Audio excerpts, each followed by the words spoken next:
Ինչ կանեիք, եթե ձեր կյանքի հերոսը իրականում ձեր ամենամեծ թշնամի լիներ։ Պատկերացրեք մի մարդու, ով իր կայսրությունը կառուցում է լավագույն ընկերոջ ոսպորների վրա։ Բայց սա ամենասարսափելին չէ։ Նա խլում է ընկերոջ կնոջը, որդուն մեծացնում որպես իր սեփական զավակ և ստիպում տղային հպարտանալ իրենով, իր իրական հոր դահիճով։ Տարիներ շարունակ որդին ապրում է, չիմանալով, որ իր ողջ կյանքը մեկ մեծ արյունոտ սուտ է։ Այսօր մենք ցույց կտանք, թե ինչպես է մեկ անսպասելի գտածոն բացահայտում տասնամյակների սուտը քարը քարի վրա չթողնելով փայլուն կայսրությունից։ Բայց ամենակարևորը, դուք կտեսնեք այն անհնարին ընտրությունը, որի առաջ կանգնում է որդին։ Ինչն է ավելի թանկ՝ թշնամուց ժառանգած միլիարդները, թե դավաճանված հոր մաքուր անունը։ Ճշնարտությունը թաքնված է մի մոռացված իրի մեջ։ Արդյոք արյունը ջրից թանձր է, իսկ ոսկուց ուժեղ։ Պատասխանը կցնցի ձեզ։ Սեղմեք բաժանորդագրվել հիմա և գրեք ձեր քաղաքը մեկնաբանություններում, տեսնենք, թե քանիսն ենք մենք։ Արարատ հոլդինգի տնօրենների խորհրդի նիստերի դահլիճի օդը խիտ էր լարվածությունից, սակայն այդ լարվածությունը հաղթանակի քաղցր համ ուներ։ Շքեղ, մինիմալիստական ոճով կահավորված սենյակի լայն պատուհանից, ինչպես ափի մեջ, երևում էր Երևանի սիրտը, եռուն ու կյանքով լի։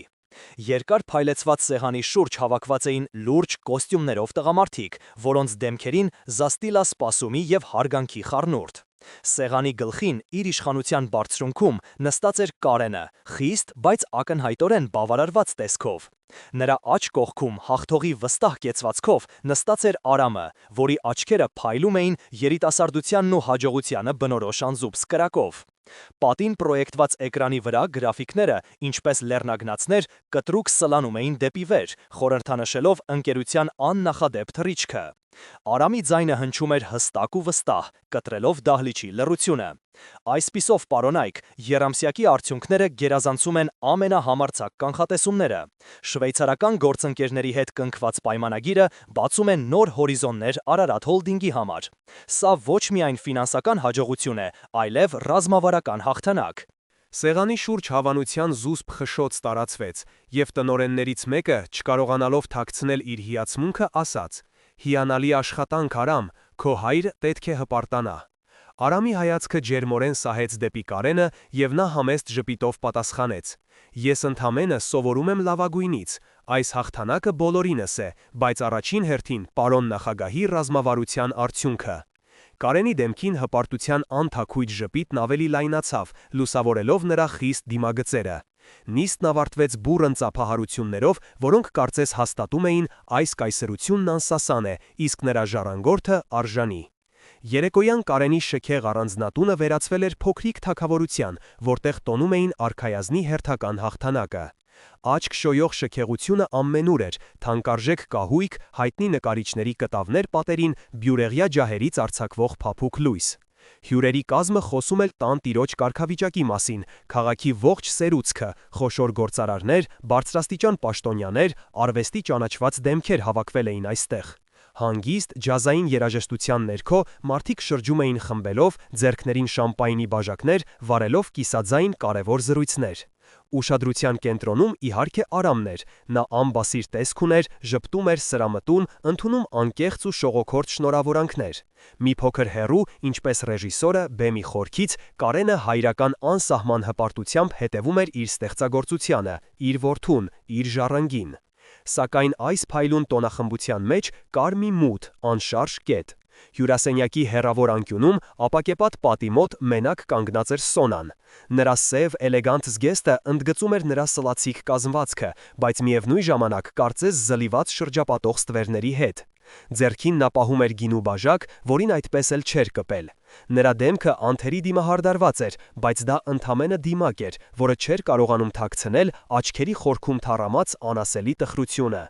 Նա նայում էր աղմկոտ ամբոխին, բայց չէր տեսնում նրանց։ Նրա ողջ էությունը կենտրոնացած էր Արամի վրա։ Եվ նրա դեմքին սառել էր զգացմունքների մի բարդ խառնուրդ, անսահման մայրական սեր, հպարտություն և մի ցավ, որը կարծես ֆիզիկապես այրում էր նրան ներսից։ Կարենը նկատեց նրա մեկուսացումը և անաղմուկ մոտեցավ։ «Ինչու ես մենակ կանգնել, Սոնա, այսօր մեր տղայի օրն է, արի, մի բաժակ բարձրացնենք»։ Նրա ձայնը փափուկ էր, բայց պահանջկոտ։ Սոնան չշրջվեց։ Ես հոգնել եմ, Կարեն, այս ամբողջ աղմուկը։ Կարենի դեմքը մի պահ խստացավ։ Սա աղմուկ չէ, սա հաջողության ձայնն է, այն հաջողության, որը ես կառուցել եմ քեզ համար, մեզ համար, որպեսզի նա ոչնչի կարիք չունենա։ Այդ խոսքերից Սոնան վերջապես շրջվեց, եւ նրա սառը հայացքը հանդիպեց Կարենի հայացքին։ Նա միայն փողի կարիք չունի, Կարեն, նրա շշուկը ավելի սուր էր, քան դաշույնի հարվածը։ Հենց այդ պահին Արամը վերցրեց բարձրախոսը, եւ նրա երիտասարդ զրնգուն ձայնը լցրեց դահլիճը։ Հարգելի բարեկամներ, շնորհակալ եմ բոլորիդ, բայց իմ ամենամեծ շնորհակալությունը ուղղված է մի մարդու, ով ինձ համար ոչ միայն հայր է, այլև ուսուցիչ, ընկեր եւ օրինակ։ Հայր, առանց քո իմաստության եւ հավատի այս ամենը հնարավոր չէր լինի։ Ես հպարտ եմ, որ քո որդին եմ եւ կրում եմ քո ազգանունը։ Բուռն ծափահարություններ։ Արամը բաժակը բարձրացրեց դեպի Կարենը, ով փայլում էր երջանկությունից։ Այդ պահին Սոնան կամաց փակեց աչքերը, կարծես ցանկանալով անջատվել այդ իրականությունից, որը նրա համար անտանելի տանջանք էր։ Երբ հյուրերի մեծ մասն արդեն հեռացել էր եւ տանը տիրում էր հաճելի հոգնածության մթնոլորտ, դռան զանգը անսպասելի հնչեց։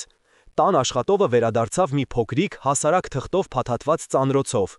«Պարոն Արամ, սա ձեզ համար է, առաքիչը թողեց ու գնաց, ասաց շատ անձնական է»։ Արանը տարակուսած վերցրեց տուփը։ Այն զարմանալիորեն ծանր էր իր փոքր չափի համար։ Հետաքրքրությունից դրդված նա զգուշորեն բացեց այն։ Ներսում մուգ կարմիր թավշի վրա դրված էր հնաոճ փայտից նրբորեն փորագրված շախմատի ձի։ Այն անկասկած գեղեցիկ էր, բայց ժամանակից մաշված, տեղ-տեղ փայտը մգացել էր անթիվ հպումներից։ Ոչ մի գրություն, ոչ մի բացիկ, ոչ մի բացատրություն։ Տարօրինակ է, ով կարող էր ուղարկել, մտածեց Արամը, պտտելով ձին ձեռքերի մեջ։ Նրա մատները զգում էին փայտի վրայի մանր ճաքերը, եւ հոգու խորքում արթնացավ մի անբացատրելի, վաղուց մոռացված զգացում, կարծես հանդիպել էր մանկության կորսված ընկերոջը։ Հանկարծ նա նկատեց, որ ձիու հիմքի վրա, այնտեղ, որտեղ այն դրվում է տախտակին, կա մի գիծ, որը բնական չէր փայտի կառուցվածքի համար։ Այն ավելի շատ նման էր շատ հմտորեն թաքցրած կափարիչի եզրագծի։ Նա փորձեց պտտել այն, բայց այն տեղից չշարժվեց։ Ինչ գաղտնիք է թաքցնում այս առեղծվածային նվերը, եւ ինչու է այն այդքան անհանգստացնում իրեն։ Այդ գիշեր Արամի ննջասենյակում լռությունը խիտ էր ու ծանր։ Խնջույքի աղմուկը վաղուց մարել էր, իր տեղը զիջելով գիշերային տան խորհրդավոր շշուկներին։ Արամը նստած էր բազկաթոռին, ձեռքին ամուր սեղմած փայտե ձին։ Այն այլևս պարզապես առեղծվածային նվեր չէր, այլ անցյալի մի բեկոր, որը խախտել էր նրա կյանքի կանոնավոր ընթացքը։ Նա փորձում էր հասկանալ, թե ինչու է այս փայտի կտորն այդքան խորը հուզում իրեն։ Եվ հանկարծ, ինչպես մառախուղի միջից, նրա գիտակցության մեջ սկսեց ուրվագծվել մի տեսարան, վաղուց մոռացված, բայց անսահման ջերմ։ Նա տեսավ իրեն, 5-6 տարեկան մի տղա, որ նստած էր ոչ թե այս շխեղ առանձնատան մարմարե հատակին, այլ մի փոքրիկ, համեստ, բայց արևով ողողված բնակարանի հին գորգին։ Նրա դիմաց նստած էր մի երիտասարդ տղամարդ, Դավիթը, ում բարի աչքերը ծիծաղում էին, իսկ ժպիտը արևի պես ջերվացնում էր։ Նրանց միջև դրված էր շախմատի տախտակը, ճիշտ նույն փորագրված, յուրահատուկ ֆիգուրներով։ Իսկ կողքին նստած էր երիտասարդ անհոգ Սոնան, ում երջանիկ ծիծաղը լցնում էր սենյակը։ Այդ հիշողության մեջ օդը հագեցած էր սիրով եւ անվտանգության զգացումով։ «Տեսնում ես, որդիս», հիշողության միջից հնչեց Դավիթի ձայնը։ «Ձին ամենահետաքրքիր խաղաքարն է, նա ուղիղ չի գնում, միշտ անսպասելի քայլեր է անում, պետք է լինել խորամանկ, ինչպես ձին»։ Փոքրիկ Արամը ծիծաղում էր, փորձելով բռնել փայտե խաղաքարը։ Տեսարանը նույնքան հանկարծակի մարեց, որքան հայտնվել էր, թողնելով Արամին մենակ իր շխեղ, բայց սառը սենյակում։ Նա թափահարեց գլուխը, փորձելով վանել այդ տեսիլքը։ Ինչու նա հիշեց դա հենց հիմա, եւ որ ամենատարօրինակն էր, ինչու այդ երջանիկ հիշողության մեջ Կարենը չկար։ Հաջորդ առավոտյան, անքուն գիշերվանից հետո, Արամը որոշեց, որ այլևս չի կարող անտեսել իրեն տանջող հարցերը։ Նա գտավ մորը այգում, որտեղ Սոնան խնամում էր իր վարդերը։ Այդ վարդերի թփերը նրա միակ ապաստանն էին այս մեծ, ոսկեզօծ վանդակում, միակ վայրը, որտեղ նա կարող էր շնչել։ Արամը մոտեցավ նրան, ձին ձեռքին։ «Բարի լույս, մայր, կարող եմ մի րոպե խանգարել»։ Սոնան շրջվեց, փորձելով դեմքին ժպտիտ հաղորդել, բայց այն տխուր ստացվեց։ «Իհարկե, Արամ ջան, ինչ է պատահել»։ Արամը պարզեց ձին։ «Երեք սա ստացա, անանուն, քեզ ծանոթ չի թվում»։ Այդ պահին Սոնայի դեմքից գույնը գնաց։ Նրա ձեռքերը, որոնք պահում էին այգեգործական մկրատը, սկսեցին աննկատ դողալ։ Նա կտրուկ շրջվեց և կտրեց մի կատարյալ բացված վարդ, խուսափելով որդու հայացքից։ Ոչ, առաջին անգամ եմ տեսնում, հավանաբար երկրտագուներիցդ մեկն է ուղարկել, նրա ձայնը հազիվ լսելի էր։ Բայց Արամն այլևս այն միամիտ տղան չէր, ով կհավատար այդպիսի պարզունակստին։ Մամ, դու գունատվեցիր, սա պարզապես փայտի կտոր չէ, այդպես չէ։ Ես կարծես թե հիշում եմ այն մանկությունիցս, մի շախմատ կար։ Սոնան կտրուկ ընդհատեց նրան, և նրա ձայնում պողպատե նոտաներ հնչեցին։ Դու սխալվում ես, Արամ, քո մանկության բոլոր խաղալիքները վաղուց դեն են նետվել, սա ուղղակի զուգադիպություն է։ Մոր այս անսովոր կտրուկ ռեակցիան վերջնականապես համոզեց Արամին, որ նա ճիշտ ուղու վրա է։ Նրա սրտում կասկածի սերմը սկսեց ծլարձակել, վերածվելով անհանգստության մի մեծ ծառի։ Աշխատավայրում Արամը չէր կարողանում կենտրոնանալ։ Թվերը, գրաֆիկները, պայմանագրերը կորցրել էին իրենց նշանակությունը։ Նրա մտքում միայն մեկ բան էր՝ Դավիթ։ Ով էր նա, ինչու էր նրա հիշողությունը այդքան խնամքով ջնջվել իրենց ընտանիքից։ Որոշելով, որ ճշմարտությունը պետք է փնտրել ընկերության արմատներում, նա գնաց արխիվ, խոսելու Լևոնի հետ։ Լևոնը ընկերության ամենահին աշխատակիցներից էր, համեստ, լռակյաց, 69 անց մի մարդ, ով աշխատում էր այստեղ դեռ հիմնադրման օրվանից, և տեսել էր ամեն ինչ։ Արամը գտավ նրան փոշոտ դարակների միջև, որտեղ նա մանրակրկիտ դասավորում էր հին թղթապանակները։ Պարոն Լևոն, մի հարց կարելի է։ Արամի ձայնը անսովոր հնչեց արխիվի խորը լռության մեջ։ Լևոնը զարմացած շրջվեց։ Այո, պարոն փոխնախագահ, ինչով կարող եմ օգնել։ Արամը փորձեց իր հարցը հնարավորինս աննշան հնչեցնել։ Դուք այստեղ եք սկզբից ի վեր։ Հիշում եք, թե ինչպես ամեն ինչ սկսվեց։ Հայրս, Կարենը, նա միշտ միայնակ է եղել բիզնեսում։ Լևոնը մի պահ լռեց, և նրա հայացքը կարծես թափանցեց անցյալի խորքերը։ Նա խոսեց դանդաղ, զգուշորեն ընտրելով բառերը։ Սկզբում նրանք երկուսով էին, ձեր հայրը և նրա գործընկերը, Դավիթը։ Նրանք լավագույն ընկերներ էին, եղբայրների պես։ Դավիթն էր գաղափարների հեղինակը, երազողը։ Իսկ պարոն Կարենը, նա միշտ գիտեր, թե ինչպես այդ երազանքները փող դարձնել։ Դավիթ, անունը վերջապես հնչեց։ Ես երբեք չեմ լսել նրա մասին, ինչ պատահեց նրա հետ, հարցրեց Արամը զգալով, թե ինչպես է իր սիրտը սկսում ավելի արագ բաբախել։ Լևոնի դեմքը մռայլվեց, և նա ակնհայտորեն անհարմար զգաց։ Դժվար ժամանակներ էին, Արամ ջան, բիզնեսը դաժան բան է։ Ոմանք դիմանում են, ոմանք ոչ։ Ասում են նա չդիմացավ ճնշմանը։ Ողբերգություն էր, մեծ ողբերգություն։ Արամը զգում էր, որ Լևոնը ինչ-որ բան թաքցնում է, որ ողբերգություն բառի հետևում թաքնված է մի ամբողջ պատմություն։ Նա հասկանում էր, որ այլևս չի կարող հետ կանգնել։ Մոտենում էր բախումը, և դրա առաջին նշաններն արդեն օդում էին։ Երբ Արամն արդեն պատրաստվում էր հեռանալ, Լևոնը կանգնեցրեց նրան։ Նրա ձայնը հազիվ լսելի շշուկի էր նման։ Արամ, ձեր իրական հայրը, Դավիթը, նա շատ էր սիրում շախմատ խաղալ։ Նա ուներ մի յուրահատուկ, ձեռքով պատրաստված հավաքածու։ Ձեր իրական հայրը, Դավիթը։ Այս բառերը որպես որոտ հնչեցին Արամի գլխում, ցնցելով նրա աշխարհի հիմքերը։ Լևոնի շշուկը ավելին էր, քան պարզ պատեղեկություն։ Դա բանալի էր, որը կարող էր բացել նրա ողջ կյանքի ստի դուռը։ Կամ գուցե դա պարզապես ծեր մարդու սխալմունք էր, լեզվի անմեղ սայթաքում։ Արամը դուրս եկավ փոշոտ արխիվից, զգալով, թե ինչպես է հողը սավում ոտքերի տակից։ Նրա աշխատասենյակում սեղանին դրված շախմատի ձին այլևս պարզապես հուշանվեր չէր, այլ համր մեղադրող, անցյալի ուրվական, որը պահանջում էր պատասխաններ։ Նա չէր կարող այլևս սպասել։ Նա պետք է իմանար ճշմարտությունը, որքան էլ որ այն ցավոտ լիներ։ Նրա առաջին և ամենատրամաբանական քայլը մոր հետ խոսելն էր, բայց այս անգամ առանց շղարշների, առանց կիսատ պրատ ակնարկների։ Նա պետք է ստանար ուղիղ պատասխան։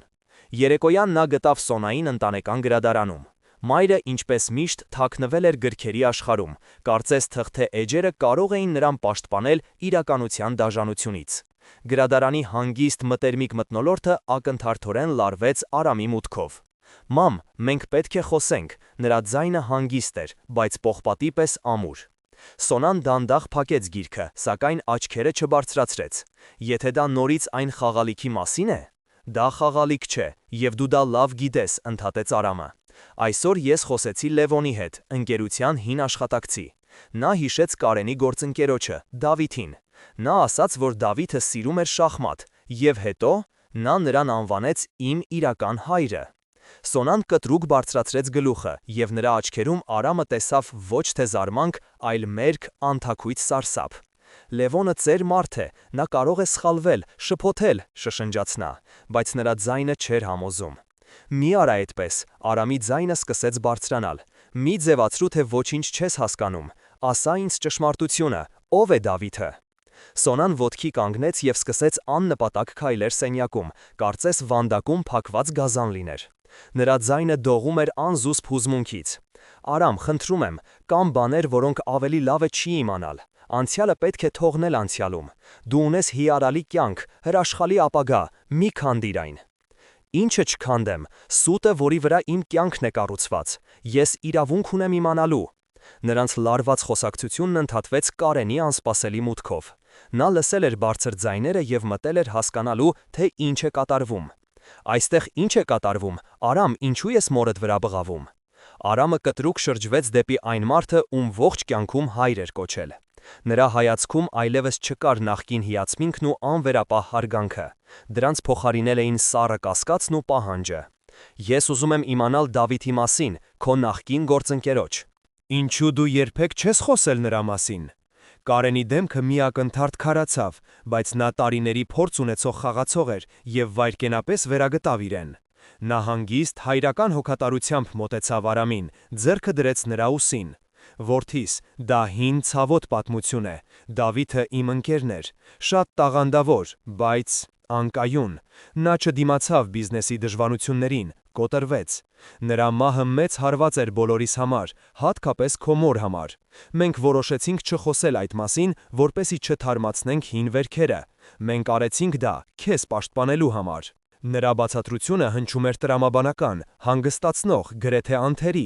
բայց երբ Արամը նայեց մորը, ով կանգնած էր քարացած, հայացքը հատակին հառած, նա հասկացավ, որ սա ամբողջ պատմությունը չէ։ Սա խնամքով կառուցված պատ էր, որը պետք է թաքցներ ճշմարտությունը։ Կարենը խոչընդոտ էր ստեղծում, և Արամը պետք է գտներ այն քանդելու միջոց։ Ես ուզում եմ տեսնել ընկերության հիմնադրման փաստաթղթերը, արխիվում, պահանջեց նա։ Կարենը ժպտաց, բայց նրա աչքերում ժպտիտ չկար։ Իհարկե, ինչի՞դ են պետք այդ հին թղթերը։ Մենք պետք է ապագայի մասին մտածենք, ոչ թե փորփրենք անցյալը։ Բայց եթե ուզում ես, խնդիր չկա, վաղը կասեմ, որ քեզ համար պատրաստեն։ Կարենի այս արհեստական հանգստությունն ու պատրաստակամությունը ավելի ուժեղացրին Արամի կասկածները։ Նա հասկանում էր, որ իրեն թույլ չեն տա գտնել այն, ինչ փնտրում է։ Այդ գիշեր Արամը չկարողացավ աչք կպցնել։ Նա նորից ու նորից պտտում էր շախմատի ձին ձեռքին, և հանկարծ նրա մտքում արձագանքեցին Դավիթի խոսքերը, մանկության մշուշոտ հիշողությունից։ Ձին ուղիղ չի գնում, միշտ անսպասելի քայլեր է անում։ Նա նորից նայեց ձիու հիմքին։ Գուցե պետք չէ պտտել, գուցե պետք է սեղմել։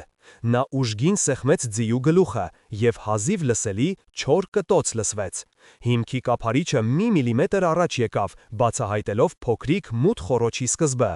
Արամի սիրտը մի պահ կանգ առավ, իսկ հետո սկսեց բաբախել այնպիսի ուժգնությամբ, որ թվում էր կպայթի կրծքավանդակում։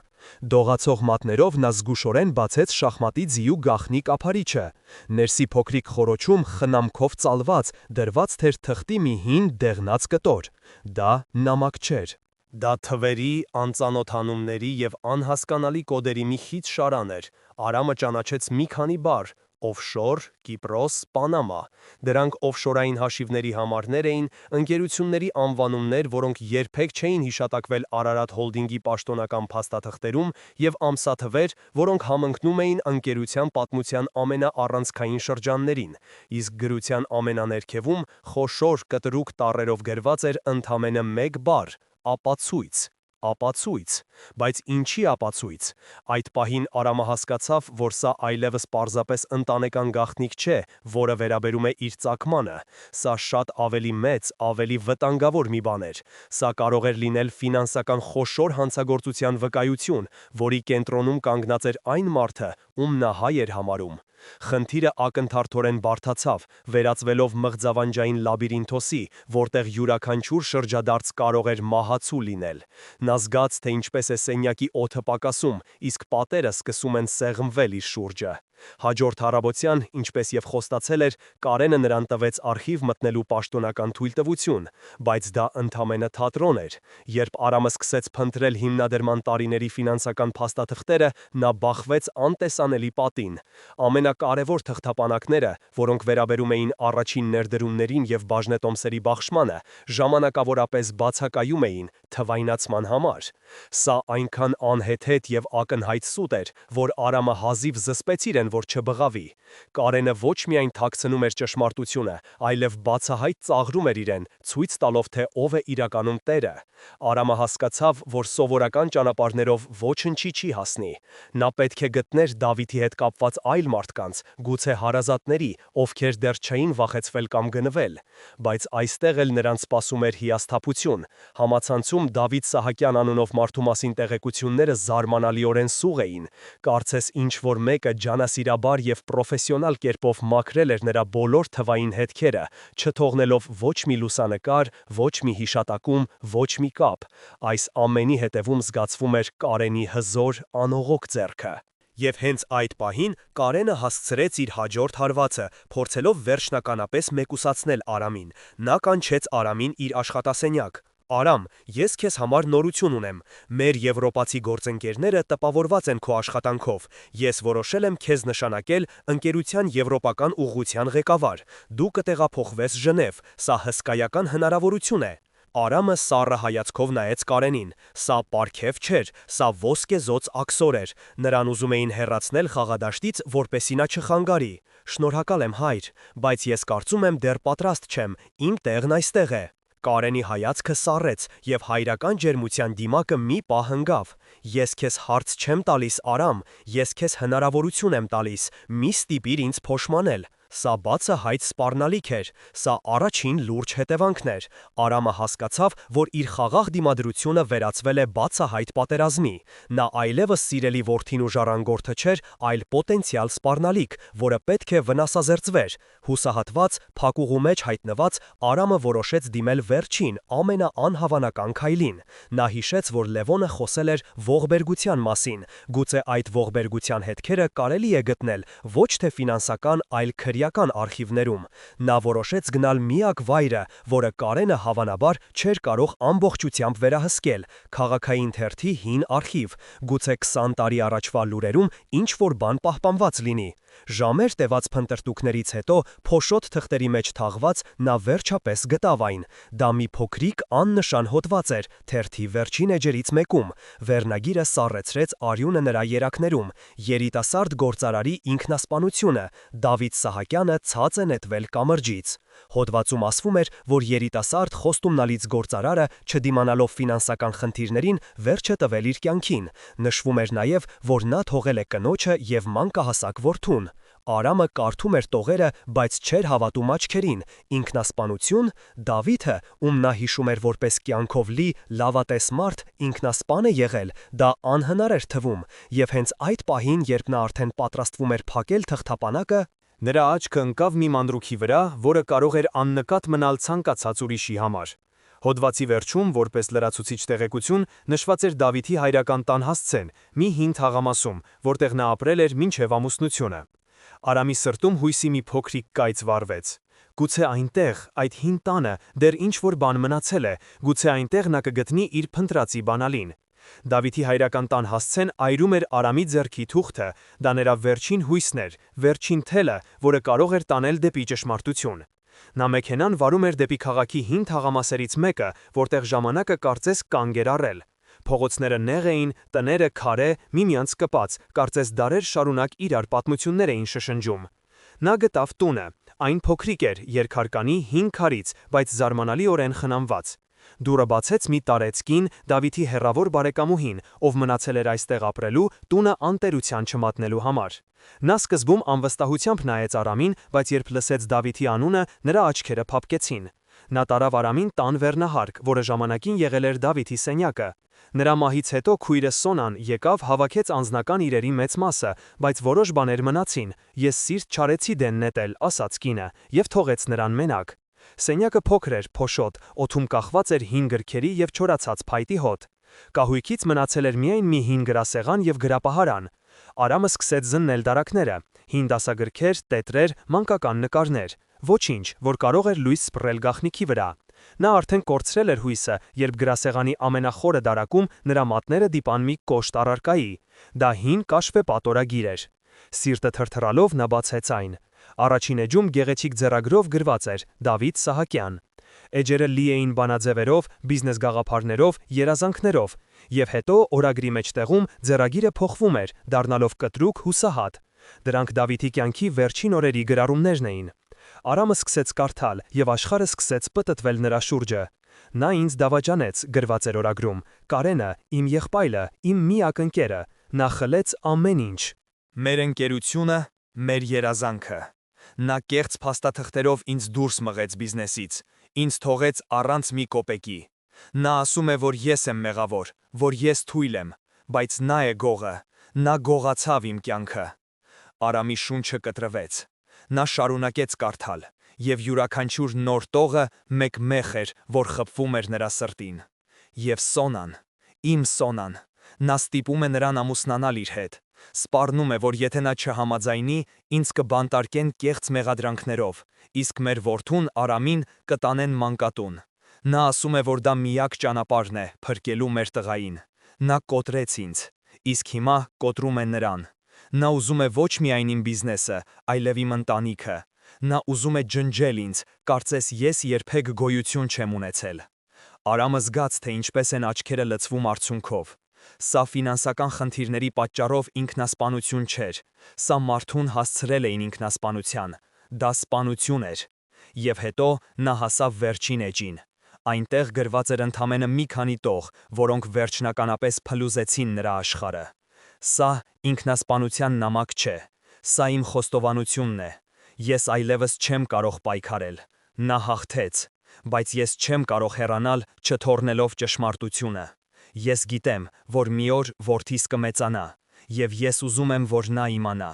Ես այս նամակը կթաքցնեմ մեր ընտանեկան մասունքի, շախմատի ձիու մեջ, որը ես եմ պատրաստել նրա համար։ Այն միակ բանն է, որ Կարենը չի կարող խլել։ Արամ, որդիս, եթե դու սա կարծում ես, իմացիր, քո հայրը քեզ սիրում էր ավելի քան կյանքը։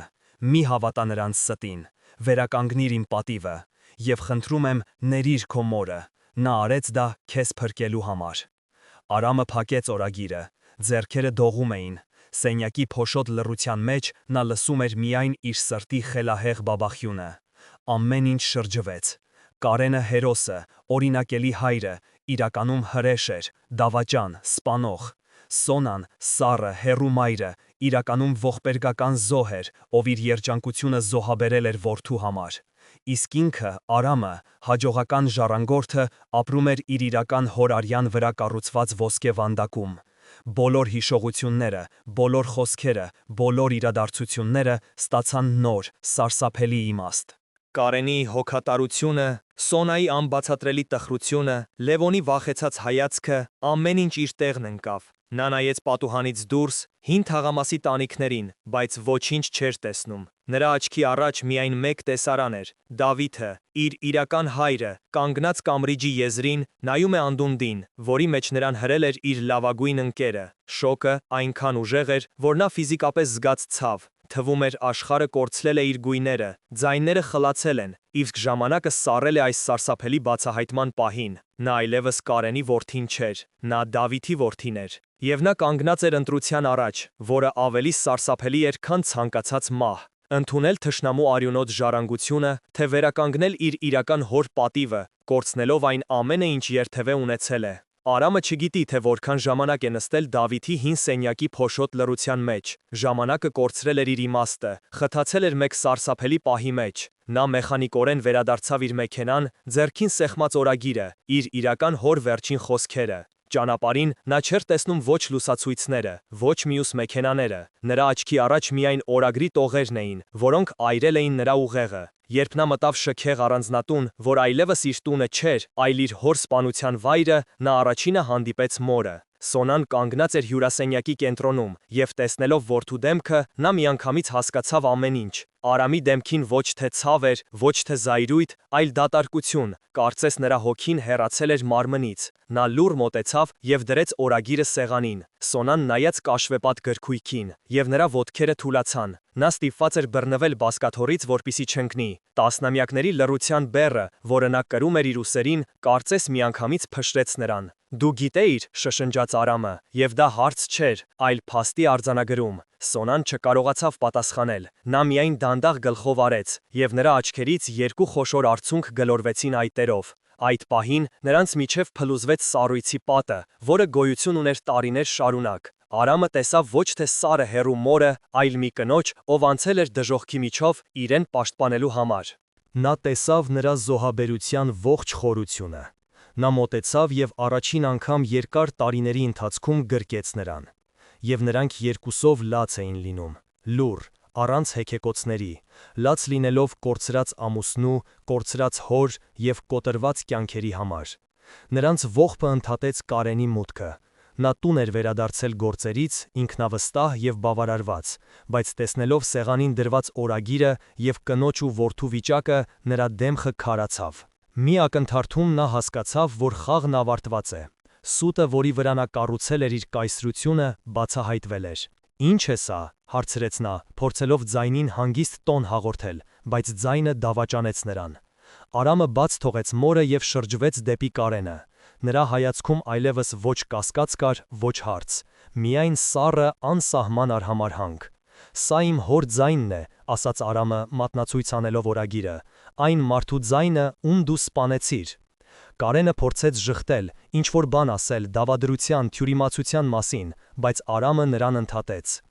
«Ամեն ինչ գրված է այստեղ, քո դավաճանությունը, քո սպառնալիքները, քո սուտը։ Դու խլեցիր նրա բիզնեսը, նրա կնոջը, նրա կյանքը, դու նույնիսկ խլեցիր նրա որդուն և ստիպեցիր ինձ քեզ հայր կոչել»։ Յուրաքանչյուր բառը հարված էր, որը Կարենին ավելի ու ավելի էր ճնշում։ Նրա ինքնավստահ կեցվածքը անհետացավ, և նրա փոխարեն մնաց մի ծերացած, վախեցած մարդ։ Նա նայեց Սոնային, կարծես օգնություն փնտրելով, բայց Սոնան առաջին անգամ կանգնած էր ոչ թե նրա կողքին, այլ իր որդու։ Նա այլևս պատանդ չէր, նա ազատ էր։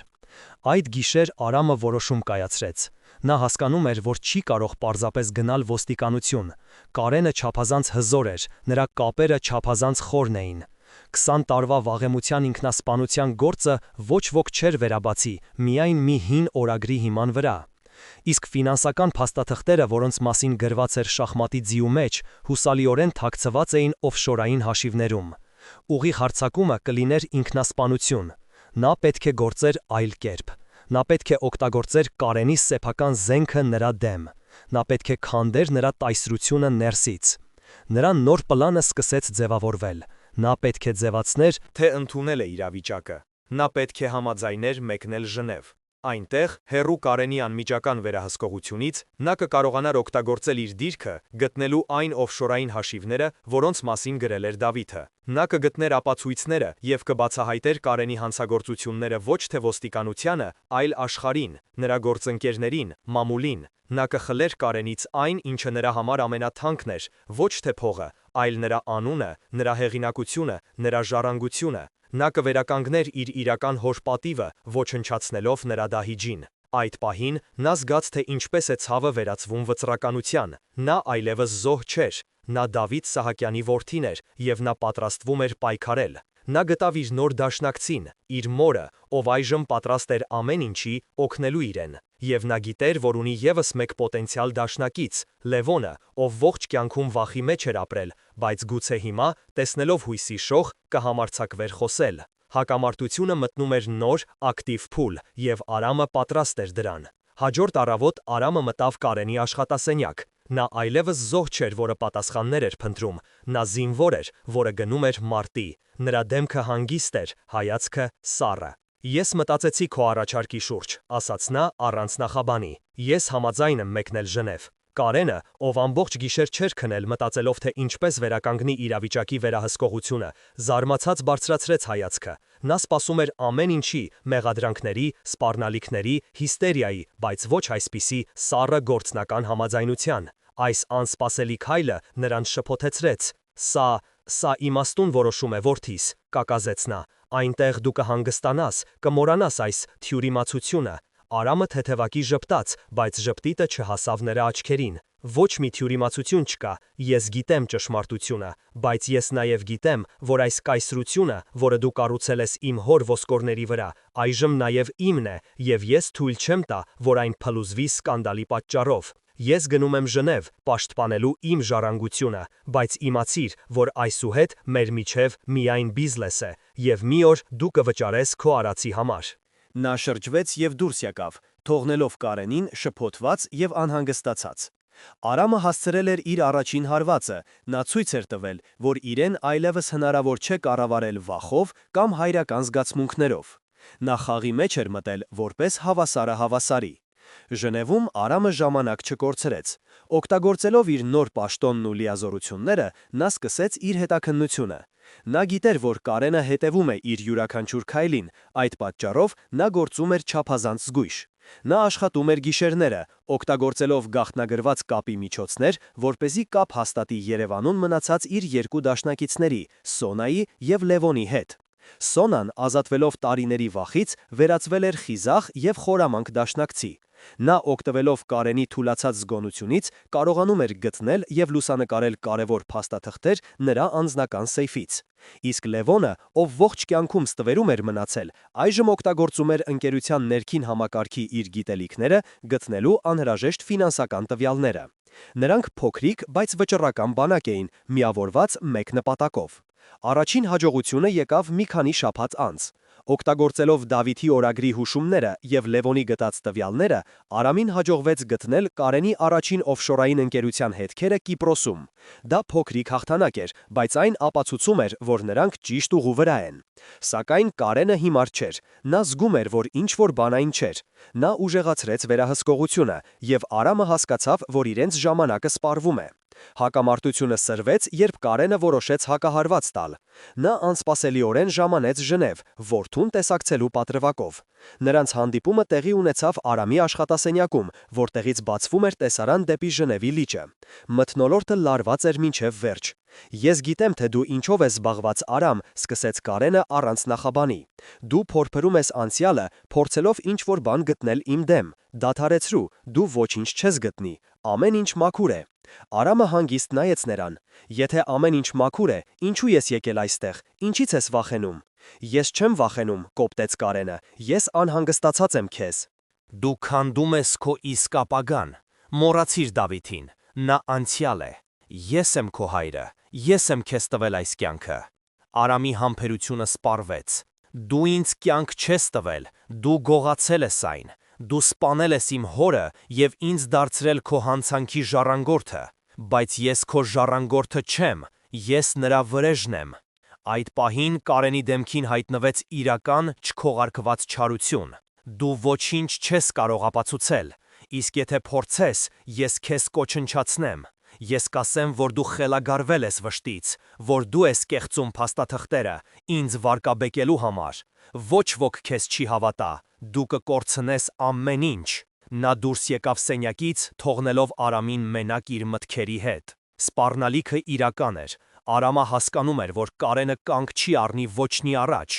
Ժամանակն էր անցնել վճռական գործողությունների։ Նա պետք է գտներ վերջնական, անհերքելի ապացույցը, որը կջախջախեր Կարենին,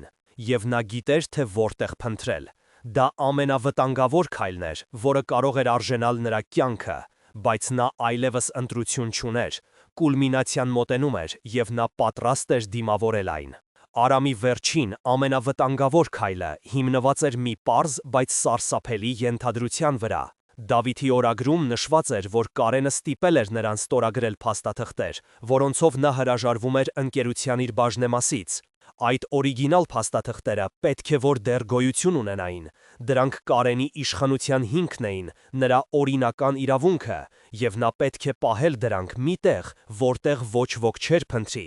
ոչ թե բանկում կամ գրասենյակում, այլ իր տանը, իր անձնական սեյֆում, որը, ինչպես Սոնան էր հայտնել, գտնվում էր նրանց նախկին ընդհանուր ննջասենյակի պատի հետևում։ Կարենի Ժնևում գտնվելու ընթացքում Սոնան կարողացել էր գաղտնի լուսանկարել սեյֆի բովանդակությունը, բայց այնտեղ միայն փող ու զարդեր էին։ կարևոր փաստաթղթերը չկային, սակայն նա նկատել էր, որ սեյֆի հետևի պատը տարօրինակ կերպով խուլ է հնչում, դա գաղտնի խցիկ էր, եւ այն բացելու միակ միջոցը Կարենի մատնահետքն էր եւ ձայնային կոդը։ Արամը վերադարձավ Երևան, պատրվակելով, որ պետք է ստորագրի որոշ փաստաթղթեր։ Նրա պլանը խելահեղ էր իր համարձակությամբ։ Նա պետք է ստիպել Կարենին ինքն իրենց ձեռքով բացել գաղտնի խցիկը։ Կուլմինացիան տեղի ունեցավ Արարատ հոլդինգի տարեկան ընդունելության ժամանակ, որը կազմակերպվել էր Կարենի առանձնատանը։ Այնտեղ էին բոլորը՝ գործընկերներ, քաղաքական գործիչներ, մամուլ։ Արամը բարձրացավ բեմ, իբր թե շնորհավորական խոսք ասելու։ Նա հանգիստ էր, բայց նրա ներսում ամեն ինչ այրվում էր։ Նա սկսեց իր խոսքը, շնորհավորական հայտնելով հորը այն ամենի համար, ինչ նա արել էր իր համար։ Եվ հետո, երբ բոլորի ուշադրությունը սևեռված էր իր վրա, նա արեց անսպասելին։ Էկրանին, որտեղ պետք է ցուցադրվեին ընկերության հաջողությունները, հայտնվեց Դավիթի լուսանկարը։ Դահլիճում լռություն տիրեց։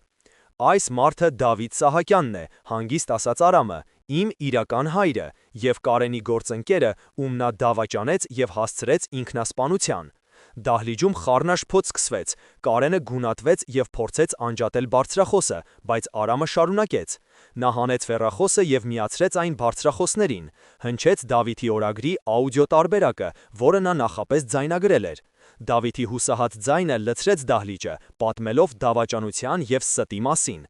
Կարենը բղավում էր, որ դա սուտ է, զրպարտություն, բայց արդեն ուշ էր։ Արամը գիտեր, որ սա բավարար չէ, նրան պետք էր անհերքելի ապացույց։ Նա դիմեց Կարենին. «Եթե սա սուտ է, ապա ապացուցիր, բեր այն փաստաթղթերը, որոնցով հայրս իբր հրաժարվել է իր բաժնեմասից։ Դրանք քո սեյֆում են, այնպես չէ։ Գնանք հիմա, բոլորի ներկայությամբ, եւ բացենք այն»։ Կարենը հայտնվել էր թակարդում, հրաժարվելը կնշանակեր ընդունել մեղքը, նա ստիպված էր համաձայնել, հույս ունենալով, որ Արամը չգիտի գաղտնի խցիկի մասին։ Բոլորը, լրագրողները, գործընկերները հետևեցին նրանց դեպի ննջասենյակ։ Կարենը դողացող ձեռքերով բացեց սեյֆը։ Այնտեղ, ինչպես եւ սպասվում էր, ոչինչ չկար։ «Տեսնում եք», հաղթական ասաց նա, «ոչ մի փաստաթուղթ»։ «Իսկ այժմ բացիր գաղտնի խցիկը», սառը ասաց Արամը։ Կարենի դեմքը մոխրագույն դարձավ, նա հասկացավ, որ պարտվել է։ Բոլորի հայացքների տակ նա դրեց մատը սկաների վրա եւ արտասանեց կոդային բառը։ Պատի մեջ անաղմուկ բացվեց մի խորշ, որտեղ դրված էր միակ թղթապանակը։ Արամը վերցրեց այն եւ հանեց փաստաթղթերը։ Դրանք Դավիթի հրաժարականի թղթերն էին։ Բայց փորձաքննությունը հետագայում կապացուցեր, որ ստորագրությունը կեղծված է։ Իսկ թղթապանակի տակ դրված էր մեկ այլ թուղթ՝ Դավիթի ինքնասպանության նամակը, որը իրականում գրված էր Կարենի ձեռագրով։ Դա վերջն էր։ Կարենի կայսրությունը փլուզվեց այդ պահին, բոլորի աչքի առաջ։ Բախման լուծումը արագ չէր եւ ոչ էլ հեշտ։ Կարենը ձերբակալվեց։ Սկսվեց երկար դատավարություն, որը բացահայտեց տասնամյակների ֆինանսական խարդախությունն եւ դավաճանությունը։ Արարատ հոլդինգը հայտնվեց սնանկացման եզրին։ Արամը կանգնած էր ընտրության առաջ, փորձել փրկել այն, ինչ մնացել էր արյունոտ կայսրությունից, թե թողնել, որ ամեն ինչ փլուզվի։ Նա ընտրեց երրորդ ճանապարհը։ Նա հրապարակաբար հրաժարվեց իր ժառանգությունից։